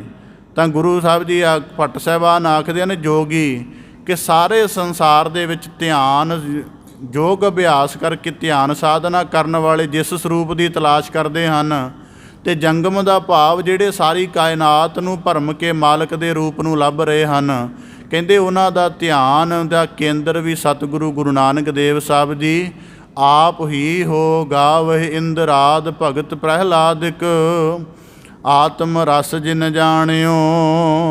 ਅਤੇ ਅੱਗੇ ਜ਼ਿਕਰ ਕਰਦੇ ਹਨ ਭੱਟ ਸਾਹਿਬ ਜੀ ਕਿ ਇੰਦਰ ਆਦਿਕ ਦੇਵਤੇ ਉਹ ਵੀ ਗੁਰੂ ਨਾਨਕ ਸਰੂਪ ਨੂੰ ਗਾਇਨ ਕਰਦੇ ਹਨ। ਭਗਤ ਪ੍ਰਹਿਲਾਦ, ਪ੍ਰਹਿਲਾਦ ਭਗਤ ਵਰਗੇ, ਕਿਉਂਕਿ ਪ੍ਰਹਿਲਾਦ ਭਗਤ ਨੇ ਹੁਣ ਜਿਹੜਾ ਪਰਮੇਸ਼ਰ ਦੇ ਨਾਮ ਦਾ ਆਧਾਰ ਉਹ ਰਾਮ ਕਰਕੇ ਬਣਾਇਆ ਸੀ। ਇਸ ਕਰਕੇ ਉਹਨਾਂ ਦੀ ਬਾਣੀ ਬਾਰੇ ਭੱਟ ਸਾਹਿਬਾਨਾਂ ਨੇ, ਜੇ ਉਹ ਭਗਤ ਸਾਹਿਬਾਨਾਂ ਨੇ ਜ਼ਿਕਰ ਬਣਾਇਆ, ਮੇਰੀ ਪੱਟੀਆ ਲਿਖ ਦਿਓ ਸ੍ਰੀ ਗੋਪਾਲ। ਹੁਣ ਉਹਨਾਂ ਨੇ ਪਰਮੇਸ਼ਰ ਦਾ ਨਾਮ ਗੋਪਾਲ ਅਤੇ ਰਾਮ ਕਰਕੇ ਬਾਵਨ ਬਾਣੀ ਜ਼ਿਕਰ ਆਉਂਦਾ ਹੈ ਕਿ ਰਾਮ ਨਾਮਾ ਜਪਬੋ ਕਰੈ, ਹਿਰਦੈ ਹਰਿ ਜੀ ਕੋ ਸਿਮਰਨ ਤਰੈ। ਇਸ ਕਰਕੇ ਗੁਰੂ ਭੱਟ ਸਾਹਿਬਾਨ ਆਖਦੇ ਹਨ ਕਿ ਇੰਦਰ ਆਦਿਕ ਦੇਵਤੇ ਅਤੇ ਪ੍ਰਹਿਲਾਦ ਵਰਗੇ ਭਗਤ ਜਿਨ੍ਹਾਂ ਨੇ ਆਤਮ ਰਸ ਜਾਣਿਆ ਹੈ, ਕਹਿੰਦੇ ਆਤਮ ਰਸ ਜਾਣ ਕੇ ਜਿਸ ਅਕਾਲ ਪੁਰਖ ਦੇ ਭੇਦ ਦਾ ਉਹਨਾਂ ਨੂੰ ਪਤਾ ਲੱਗਾ, ਉਹ ਵੀ ਗੁਰੂ ਨਾਨਕ ਸਰੂਪ ਹੀ ਹੈ। ਅੱਗੇ ਜ਼ਿਕਰ ਕਰਦੇ ਹਨ ਕਬ ਕਲ ਸੋ ਜਸ ਗਾਵੋ ਗੁਰ ਨਾਨਕ, ਰਾਜ ਜੋਗ ਜਿਨ ਮਾਣਿਓ। ਇਸ ਕਰਕੇ ਭੱਟ ਕੱਲ ਜੀ ਆਖਦੇ ਹਨ, ਕਬ ਦਾ ਭਾਵ ਕਵੀ, ਕਵੀ ਕੱਲ ਜੀ ਆਖਦੇ ਹਨ ਸੋ ਜਸ ਸ਼ੁਭ ਜਸ, ਉੱਤਮ ਜਸ ਮੈਂ ਗੁਰੂ ਨਾਨਕ ਦੇਵ ਸਾਹਿਬ ਜੀ ਦਾ ਗਾਇਨ ਕਰਦਾ ਹਾਂ। ਅੱਗੇ ਉਹਨਾਂ ਸ਼ਬਦ ਵਰਤਿਆ ਗੁਰ ਨਾਨਕ। ਗੁਰੂ ਨਾਨਕ ਸ਼ਬਦ ਤਾਂ ਜੇ ਗੁਰੂ ਕਹਿਣਗੇ ਤਾਂ ਫਿਰ ਉਹਦੀ ਇੱਕ ਟਾਈਮ ਪੀਰੀਅਡ ਬਣ ਜਾਏਗਾ। ਜੇ ਗੁਰ ਕਹਿਣਗੇ ਤਾਂ ਹਰ ਯੁੱਗ ਦੇ ਵਿੱਚ ਵਿਆਪਕ ਗੁਰੂ ਦੀ ਗੱਲ ਹੋਏਗੀ। ਉਹ ਪੁਰਖ ਵੀ ਹੈ, ਉਹ ਸੰਤ ਸਹਾਰ ਵੀ ਹੈ, ਉਹ ਸੁੱਖ ਸਾਗਰ ਵੀ ਹੈ, ਉਹ ਦੁਰਤ ਨਿਵਾਰਨ ਵੀ ਹੈ, ਸਭ ਕੁਝ ਹੈ। ਤਾਂ ਇਸ ਕਰਕੇ ਆਖਦੇ ਨੇ ਭੱਟ ਕੱਲ ਜੀ ਕਿ ਐਸੇ ਸਤਿਗੁਰੂ ਗੁਰੂ ਨਾਨਕ ਸਰੂਪ ਦਾ ਮੈਂ ਸ਼ੁਭ ਜਸ ਗਾਇਨ ਕਰਦਾ ਹਾਂ। ਰਾਜ ਜੋਗ ਜਿਨ ਮਾਣਿਓ, ਰਾਜ ਦਾ ਭਾਵ ਕਿ ਜਿਹੜਾ ਉਹਨਾਂ ਨੇ ਗ੍ਰਸਤ ਦੇ ਵਿੱਚ ਰਹਿ ਕੇ, ਗ੍ਰਸਤ ਤੋਂ ਨਿਰਲੇਪ ਰਹਿ ਕੇ ਭਗਤੀ ਦਾ ਪ੍ਰਕਾਸ਼ ਕਰਕੇ ਗਿਆਨ ਦਾ ਅਨੁਭਵ ਮਾਣ ਕੇ, ਭਾਵ ਕਿ ਗ੍ਰਸਤ ਵਿੱਚ ਰਹਿੰਦਿਆਂ ਹੋਇਆਂ ਸੰਸਾਰ ਨੂੰ ਪਰਮੇਸ਼ਰ ਦੇ ਨਾਲ ਪਰਮ ਸਰੂਪ ਨਾਲ ਜੋੜ ਕੇ ਜੋ ਪਰਮ ਸਰੂਪ ਜੀਵਨ ਦਾ ਆਨੰਦ ਗੁਰੂ ਨਾਨਕ ਦੇਵ ਸਾਹਿਬ ਜੀ ਨੇ ਕਹਿੰਦੇ ਮਾਣੇ। ਇਸ ਕਰਕੇ ਭੱਟ ਸਾਹਿਬਾਨ ਆਖਦੇ ਹਨ ਕਿ ਅਸੀਂ ਐਸੇ ਸਤਿਗੁਰੂ ਗੁਰੂ ਨਾਨਕ ਸਰੂਪ ਦੇ ਗੁਣ ਗਾਇਨ ਕਰਦੇ ਹਾਂ। ਰਾਜ ਦਾ ਭਾਵ ਕਿ ਗੁਰੂ ਨਾਨਕ ਸਰੂਪ ਤੋਂ ਪਹਿਲਾਂ ਪਰਮੇਸ਼ਰ ਦੀ ਪ੍ਰਾਪਤੀ ਦੇ ਲਈ ਕਿਹਾ ਜਾਂਦਾ ਸੀ ਘਰ ਛੱਡ ਦਿਓ, ਇਸਤਰੀ ਛੱਡ ਦਿਓ, ਪਦਾਰਥ ਛੱਡ ਦਿਓ, ਤਰ੍ਹਾਂ ਤਰ੍ਹਾਂ ਦੇ ਧਰਮਾਂ ਦੇ ਜਿਹੜੇ ਹਨ ਪਖੰਡ ਧਾਰਨ ਕਰ ਲਓ। ਪਰ ਕਹਿੰਦੇ ਗੁਰੂ ਨਾਨਕ ਸਰੂਪ ਨੇ ਖੁਦ ਗ੍ਰਸਤ ਧਾਰਨ ਕਰਕੇ, ਖੁਦ ਮਨੁੱਖਾ ਸਰੀਰ ਧਾਰਨ ਕਰਕੇ ਅਤੇ ਖੁਦ ਸਾਡੇ ਵਾਂਗ ਵਿਚਰ ਕੇ ਜੋਗ ਭਾਵ ਅਕਾਲ ਪੁਰਖ ਦੇ ਨਾਲ ਜੁੜਨ ਦਾ ਸਾਨੂੰ ਇੱਕ ਪਰਮ ਮਾਰਗ ਪਹਿਲਾਂ ਆਪ ਮਾਣਿਆ ਤੇ ਉਸ ਮਾਨਣ ਦੇ ਵਿੱਚੋਂ ਸਾਨੂੰ ਸਮਝਾ ਕੇ ਬਖਸ਼ਿਸ਼ ਕੀਤੀ ਹੈ। ਇਸ ਕਰਕੇ ਭੱਟ ਕਲ ਜੀ ਆਖਦੇ ਹਨ ਕਿ ਮੈਂ ਐਸੇ ਸਤਿਗੁਰੂ ਗੁਰੂ ਨਾਨਕ ਸਰੂਪ ਸਾਹਿਬ ਜੀ ਦੇ ਗੁਣਾਂ ਦਾ ਗਾਇਨ ਕਰਦਾ ਹਾਂ। ਗਾਵਹਿ ਜਨ ਕਾਦ ਜੁਗਤ ਜੋਗੇਸਰ, ਹਰ ਰਸ ਪੂਰਨ ਸਰਬ ਕਲਾ। ਤੇ ਭੱਟ ਕਲ ਜੀ ਆਖਦੇ ਹਨ ਕਿ ਜਨਕ ਮਿਥਿਲਾਪੁਰੀ ਦਾ ਰਾਜਾ, ਜਿਹੜਾ ਸੀਤਾ ਦਾ ਪਿਤਾ ਕਿਹਾ ਜਾਂਦਾ, ਸੀਤਾ ਜੀ ਦਾ ਪਿਤਾ, ਉਹਨੂੰ ਜਨਕ ਆਖਦੇ ਹਨ। ਇੱਕ ਜਨਕ ਦਾ ਹੋਰ ਵੀ ਜ਼ਿਕਰ ਮਿਲਦਾ ਹੈ। ਕਹਿੰਦੇ ਉਹਨੂੰ ਜਿਹੜਾ ਇੱਕ ਰਿਸ਼ੀ ਮਰ ਗਿਆ ਸੀ, ਉਹਦੇ ਮਰਨ ਤੋਂ ਬਾਅਦ ਉਹਦੀ ਅੱਗੇ ਸੰਤਾਨ ਨਹੀਂ ਸੀ। ਉਹਦੇ ਸਰੀਰ ਨੂੰ ਰਗੜ ਕੇ ਇੱਕ ਪੁੱਤਰ ਪੈਦਾ ਕੀਤਾ ਗਿਆ, ਉਹਨੂੰ ਜਨਕ ਕਿਹਾ ਜਾਂਦਾ, ਭਾਵ ਕਿ ਜਿਹੜਾ ਪਿਤਾ ਤੋਂ ਨਾ ਜਨਮਿਆ ਹੋਵੇ। ਪਰ ਇੱਥੇ ਗੁਰੂ ਸਾਹਿਬ ਜੀ ਕਥਨ ਕਰਦੇ, ਭੱਟ ਸਾਹਿਬਾਨ ਆਖਦੇ ਹਨ ਗਾਵੈ ਜਨਕਾਦ। ਕਹਿੰਦੇ ਜਨਕ ਆਦਿਕ ਜਿਹੜੇ ਵੱਡੇ ਰਿਸ਼ੀਵਰ ਰਾਜੇ, ਜਿਹੜੇ ਸਤਯੁਗ ਦੇ ਵਿੱਚ ਜਿਨ੍ਹਾਂ ਨੇ ਪਰਮੇਸ਼ਰ ਦੀ ਕਿਰਪਾ ਦਾ ਵਿਥਾਰ ਕੀਤਾ, ਗੁਰੂ ਭੱਟ ਸਾਹਿਬਾਨ ਆਖਦੇ ਹਨ ਜਨਕ ਆਪਣੇ ਅੱਗੇ ਆਖਦੇ ਹਨ ਜੁਗਤ ਜੋਗੇਸਰ, ਕਿ ਜਨਕ ਨੂੰ ਜਿਹੜੀ ਗਿਆਨ ਦੀ ਜੁਗਤੀ ਸੀ ਉਹ 9 ਰਿਸ਼ੀਆਂ ਦੇ ਨਾਲ ਸੰਵਾਦ ਕਰਕੇ ਪਤਾ ਲੱਗੀ ਸੀ। ਇਸ ਕਰਕੇ ਉਹ 9 ਰਿਸ਼ੀ ਸਨ, ਕੱਪ, ਹਰੀ, ਅੰਤਰੀਸ਼, ਪ੍ਰਬੁੱਧ, ਪਿਪਲਾਇਨ, ਹੋਤਰ, ਦਰੁਮਲ, ਜਸਮ, ਕਰਭੰਜਨ, ਇਹ 9 ਰਿਸ਼ੀ ਸਨ। ਇਹਨਾਂ 9 ਰਿਸ਼ੀਆਂ ਦੇ ਨਾਲ ਜਨਕ ਦੀ ਗਿਆਨ ਚਰਚਾ ਹੋਈ। ਅਤੇ ਜਿਹੜਾ ਮੱਧ ਭਾਗਵਤ ਦਾ 11ਵਾਂ ਸਕੰਦ ਹੈ, ਉਹਦੇ 3 ਅਧਿਆਏ ਦੇ ਵਿੱਚ ਇਹ ਸਾਰੀ ਚਰਚਾ ਲਿਖੀ ਹੋਈ ਹੈ। 9 ਇਸ ਅਧਿਆਏ ਦੇ ਵਿੱਚੋਂ ਫਿਰ ਜਨਕ ਨੂੰ 9 ਰਿਸ਼ੀਆਂ ਵਰਗ ਜ਼ਿਕਰ ਆਇਆ, ਜੁਗਤ ਜੋਗੇਸ਼ਵਰ, ਕਿ 9 ਰਿਸ਼ੀ ਜਿਹੜੇ ਜੋਗੀਸ਼ਵਰ ਸਨ, ਪ੍ਰਮੁੱਖ ਜੋਗੀ ਸਨ, ਜਿਨ੍ਹਾਂ ਨੇ ਜੁਗਤ ਦਾ ਪ੍ਰਕਾਸ਼ ਜਿਨ੍ਹਾਂ ਨੂੰ ਪਤਾ ਸੀ। ਕਹਿੰਦੇ ਜਦੋਂ ਜਨਕ ਦੀ ਉਹਨਾਂ ਦੇ ਨਾਲ ਭੇਟ ਹੋਈ, ਜਨਕ ਦੇ ਸਮੇਤ ਉਹ 9 ਰਿਸ਼ੀ ਵੀ, 9 ਜੋਗੀਸ਼ਵਰ ਵੀ ਗੁਰੂ ਨਾਨਕ ਸਰੂਪ ਨੂੰ ਗਾਉਂਦੇ ਹਨ। ਹਰ ਰਸ ਪੂਰਨ ਸਰਬ ਕਲਾ, ਜਿਨ੍ਹਾਂ ਨੇ ਹਰੀ ਦੇ ਪਰਮ ਰਸ ਨੂੰ ਮਾਣਿਆ ਹੈ ਅਤੇ ਸਰਬ ਕਲਾ ਦਾ ਭੇਦ ਜਾਣਿਆ। ਕਹਿੰਦੇ ਸਰਬ ਕਲਾਵਾਂ ਦਾ ਭੇਦ ਜਿਹੜਾ ਉਹਨਾਂ ਨੂੰ ਰਿਸ਼ੀਆਂ ਨੂੰ ਪ੍ਰਾਪਤ ਹੋਇਆ, ਜਨਕ ਨੂੰ ਪ੍ਰਾਪਤ ਹੋਇਆ, ਕਹਿੰਦੇ ਉਹ ਵੀ ਗੁਰੂ ਨਾਨਕ ਸਰੂਪ ਕਰਕੇ ਹੀ ਹੈ। ਗਾਵਹਿ ਸਨਕਾਦ ਸਾਧ ਸਿੱਧਾਦਿਕ, ਮੁਨ ਜਨ ਗਾਵਹਿ ਅਸ਼ਲ ਸ਼ਲਾ। ਅਤੇ ਭੱਟ ਕਲ ਜੀ ਆਖਦੇ ਹਨ ਗਾਵੇ ਸਨਕਾਦ। ਹੁਣ ਬ੍ਰਹਮਾ ਦੇ 4 ਪੁੱਤਰਾਂ ਨੇ ਪੁਰਾਣ ਰਚੇ ਨੇ, ਸਨਕ, ਸਨੰਦਨ, ਸਨਤ ਕੁਮਾਰ ਅਤੇ ਸਨਾਤਨ। ਭੱਟ ਕਲ ਜੀ ਆਖਦੇ ਹਨ ਕਿ ਪੁਰਾਣ ਰੂਪ ਦੇ ਵਿੱਚ ਜਿੰਨੀ ਉਹਨਾਂ ਨੇ ਵੱਖੋ ਵੱਖ ਰੂਪਾਂ ਦੇ ਵਿੱਚ ਮਾਲਕ ਦੀ ਉਸਤਤ ਗਾਇਨ ਕੀਤੀ ਹੈ, ਉਹਦੇ ਸਮੇਤ ਅੱਗੇ ਜਿੰਨੇ ਉਹਨਾਂ ਦੇ ਸਾਧ ਭਾਵ ਪ੍ਰਵਰਤਕ ਹਨ, ਸਿਧਾਦਿਕ, ਸਿੱਧ ਆਦਿਕ, ਕਿ ਜਿੰਨੇ ਹੁਣ ਤੱਕ ਪ੍ਰਮੁੱਖ ਸਿੱਧ ਹੋਏ ਹਨ, ਜਿਨ੍ਹਾਂ ਨੇ ਯੋਗ ਦੀ ਸਿਖਰਲੀ ਅਵਸਥਾ ਨੂੰ ਪ੍ਰਾਪਤ ਕੀਤਾ ਹੈ, ਮੁਨੀ ਭਾਵ ਮੌਨ ਰਹਿਣ ਵਾਲੇ ਮੁਨ ਜਨ। ਗੁਰੂ ਸਾਹਿਬ ਜੀ ਭੱਟ ਕਲ ਜੀ ਆਖਦੇ ਹਨ ਕਿ ਸਾਰੇ ਬ੍ਰਹਮਾ ਦੇ 4 ਪੁੱਤਰਾਂ ਸਮੇਤ ਸਾਰੇ ਸਿੱਧ ਜਨ, ਸਾਰੇ ਮੁਨੀ ਜਨ ਗਾਵਹਿ ਅਸ਼ਲ ਸ਼ਲਾ। ਸਾਰੇ ਗੁਰੂ ਨਾਨਕ ਸਰੂਪ ਜੋ ਅਸ਼ਲ ਸ਼ਲਾ ਹੈ, ਜਿਹੜਾ ਨਾ ਛਲਿਆ ਜਾਣ ਵਾਲਾ ਹੈ, ਉਸ ਦੇ ਗੁਣਾਂ ਦਾ ਗਾਇਨ ਕਰਦੇ ਹਨ। ਭਾਵ ਕਿ ਜਿਵੇਂ ਹੁਣ ਜਿਹੜੇ ਸਿੱਧ ਲੋਕ ਹਨ, ਜਦੋਂ ਗੁਰੂ ਨਾਨਕ ਦੇਵ ਸਾਹਿਬ ਜੀ ਨੂੰ ਦੇਖਦੇ ਹਨ ਕਿ ਗ੍ਰਸਥ ਵਿੱਚ ਰਹੇ, ਪਰ ਗ੍ਰਸਥ ਦੇ ਵਿੱਚ ਲਿਪਤ ਨਹੀਂ ਹੋਏ ਗੁਰੂ ਸਾਹਿਬ ਜੀ, ਪਰਿਵਾਰ ਦੇ ਵਿੱਚ ਰਹੇ, ਪਰ ਪਰਿਵਾਰ ਦੇ ਮੋਹ ਨੇ ਗੁਰੂ ਨਾਨਕ ਦੇਵ ਸਾਹਿਬ ਜੀ ਨੂੰ ਨਹੀਂ ਛਲਿਆ। ਆਪਣੇ ਸਮਾਜਿਕ ਪਰਿਸਥਿਤੀਆਂ ਦੇ ਵਿੱਚ ਗੁਜ਼ਰੇ, ਪਰ ਸਮਾਜਿਕ ਦੀਆਂ ਸਥਿਤੀਆਂ ਕਰਕੇ ਆਪਣੇ ਅੰਤਰ ਦੀ ਨਿਰਮਲ ਅਵਸਥਾ ਨੂੰ ਗੁਰੂ ਨਾਨਕ ਦੇਵ ਸਾਹਿਬ ਜੀ ਨੇ ਭੰਗ ਨਹੀਂ ਹੋਣ ਦਿੱਤਾ। ਗੁਰੂ ਨਾਨਕ ਦੇਵ ਸਾਹਿਬ ਨਿਰਵੈਰ ਦੇ ਵੈਰ ਦੇ ਮੰਡਲ ਵਿੱਚ ਵਿਚਰੇ, ਪਰ ਖੁਦ ਨਿਰਵੈਰ ਰਹੇ। ਗੁਰੂ ਨਾਨਕ ਸਰੂਪ ਮਜ਼ਹਬ ਕੱਟੜਤਾ ਦੀਆਂ ਵੰਡੀਆਂ ਦੇ ਵਿੱਚੋਂ ਲੰਘਦੇ ਰਹੇ, ਪਰ ਉਹਨਾਂ ਦੀ ਕਿਸੇ ਹਸਤੀ ਨੂੰ ਕੋਈ ਕਿਸੇ ਤਰ੍ਹਾਂ ਵੰਡ ਨਹੀਂ ਸਕਿਆ। ਇਸ ਕਰਕੇ ਕਹਿੰਦੇ ਸਿੱਧ ਲੋਕ ਜਦੋਂ ਗੁਰੂ ਨਾਨਕ ਦੇਵ ਸਾਹਿਬ ਜੀ ਨੂੰ ਦੇਖਦੇ ਹਨ ਕਿ ਗ੍ਰਸਥ ਦੇ ਵਿੱਚ ਰਹਿ ਕੇ ਸੰਪੂਰਨਤਾ ਪਾਈ ਹੈ, ਤਾਂ ਕਹਿੰਦੇ ਉਹ ਗੁਣ ਕੱਥਦੇ ਹਨ ਕਿ ਗੁਰੂ ਨਾਨਕ ਅਸ਼ਲ, ਤੁਸੀਂ ਛਲੇ ਨਹੀਂ ਜਾ ਸਕੇ, ਨਹੀਂ ਤਾਂ ਬੰਦਾ ਇੱਥੇ ਪਰਿਵਾਰ ਕਰਕੇ ਗੁਰਦੁਆਰ ਆਉਣਾ ਵੀ ਛੱਡ ਦਿੰਦਾ ਹੈ। ਫਿਰ ਅੱਗੇ ਆਖਦੇ ਹਨ ਛਲਾ, ਕਿ ਜੇ ਸੰਸਾਰ ਦੀ ਮਾਇਆ ਨੇ ਗੁਰੂ ਨਾਨਕ ਨੂੰ ਛਲਣ ਦਾ ਯਤਨ ਕੀਤਾ ਅਤੇ ਗੁਰੂ ਨਾਨਕ ਸਰੂਪ ਨੇ ਉਹਨਾਂ ਨੂੰ ਛਲ ਲਿਆ। ਜਿਵੇਂ ਸ਼ਿਵਨਾਭ ਦੀਆਂ, ਰਾਜੇ ਸ਼ਿਵਨਾਭ ਦੀਆਂ ਭੇਜੀਆਂ ਇਸਤਰੀਆਂ ਭਰਮਾਉਣ ਲਈ ਆਈਆਂ ਸਨ, ਗੁਰੂ ਨਾਨਕ ਨੇ ਆਪਣੇ ਗਿਆਨ ਪ੍ਰਕਾਸ਼ ਦੇ ਨਾਲ ਉਹਨਾਂ ਦੇ ਅੰਤਰ ਮਨ ਦੀ ਸਾਰੀ ਮੈਲ ਕੱਟ ਦਿੱਤੀ।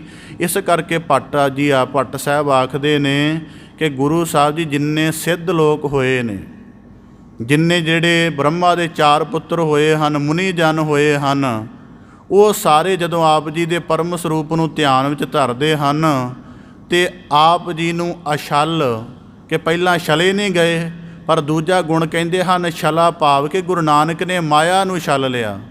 ਜਿਹੜੀ ਮਾਇਆ ਨੇ ਉਹਨਾਂ ਨੂੰ ਭਰਮਾਉਣਾ ਸੀ, ਗੁਰੂ ਨਾਨਕ ਨੇ ਉਹਨੂੰ ਛਲ ਲਿਆ, ਭਾਵ ਕਿ ਮਾਇਆ ਨੂੰ ਸੇਵਾ ਵਿੱਚ ਲਾ ਦਿੱਤਾ।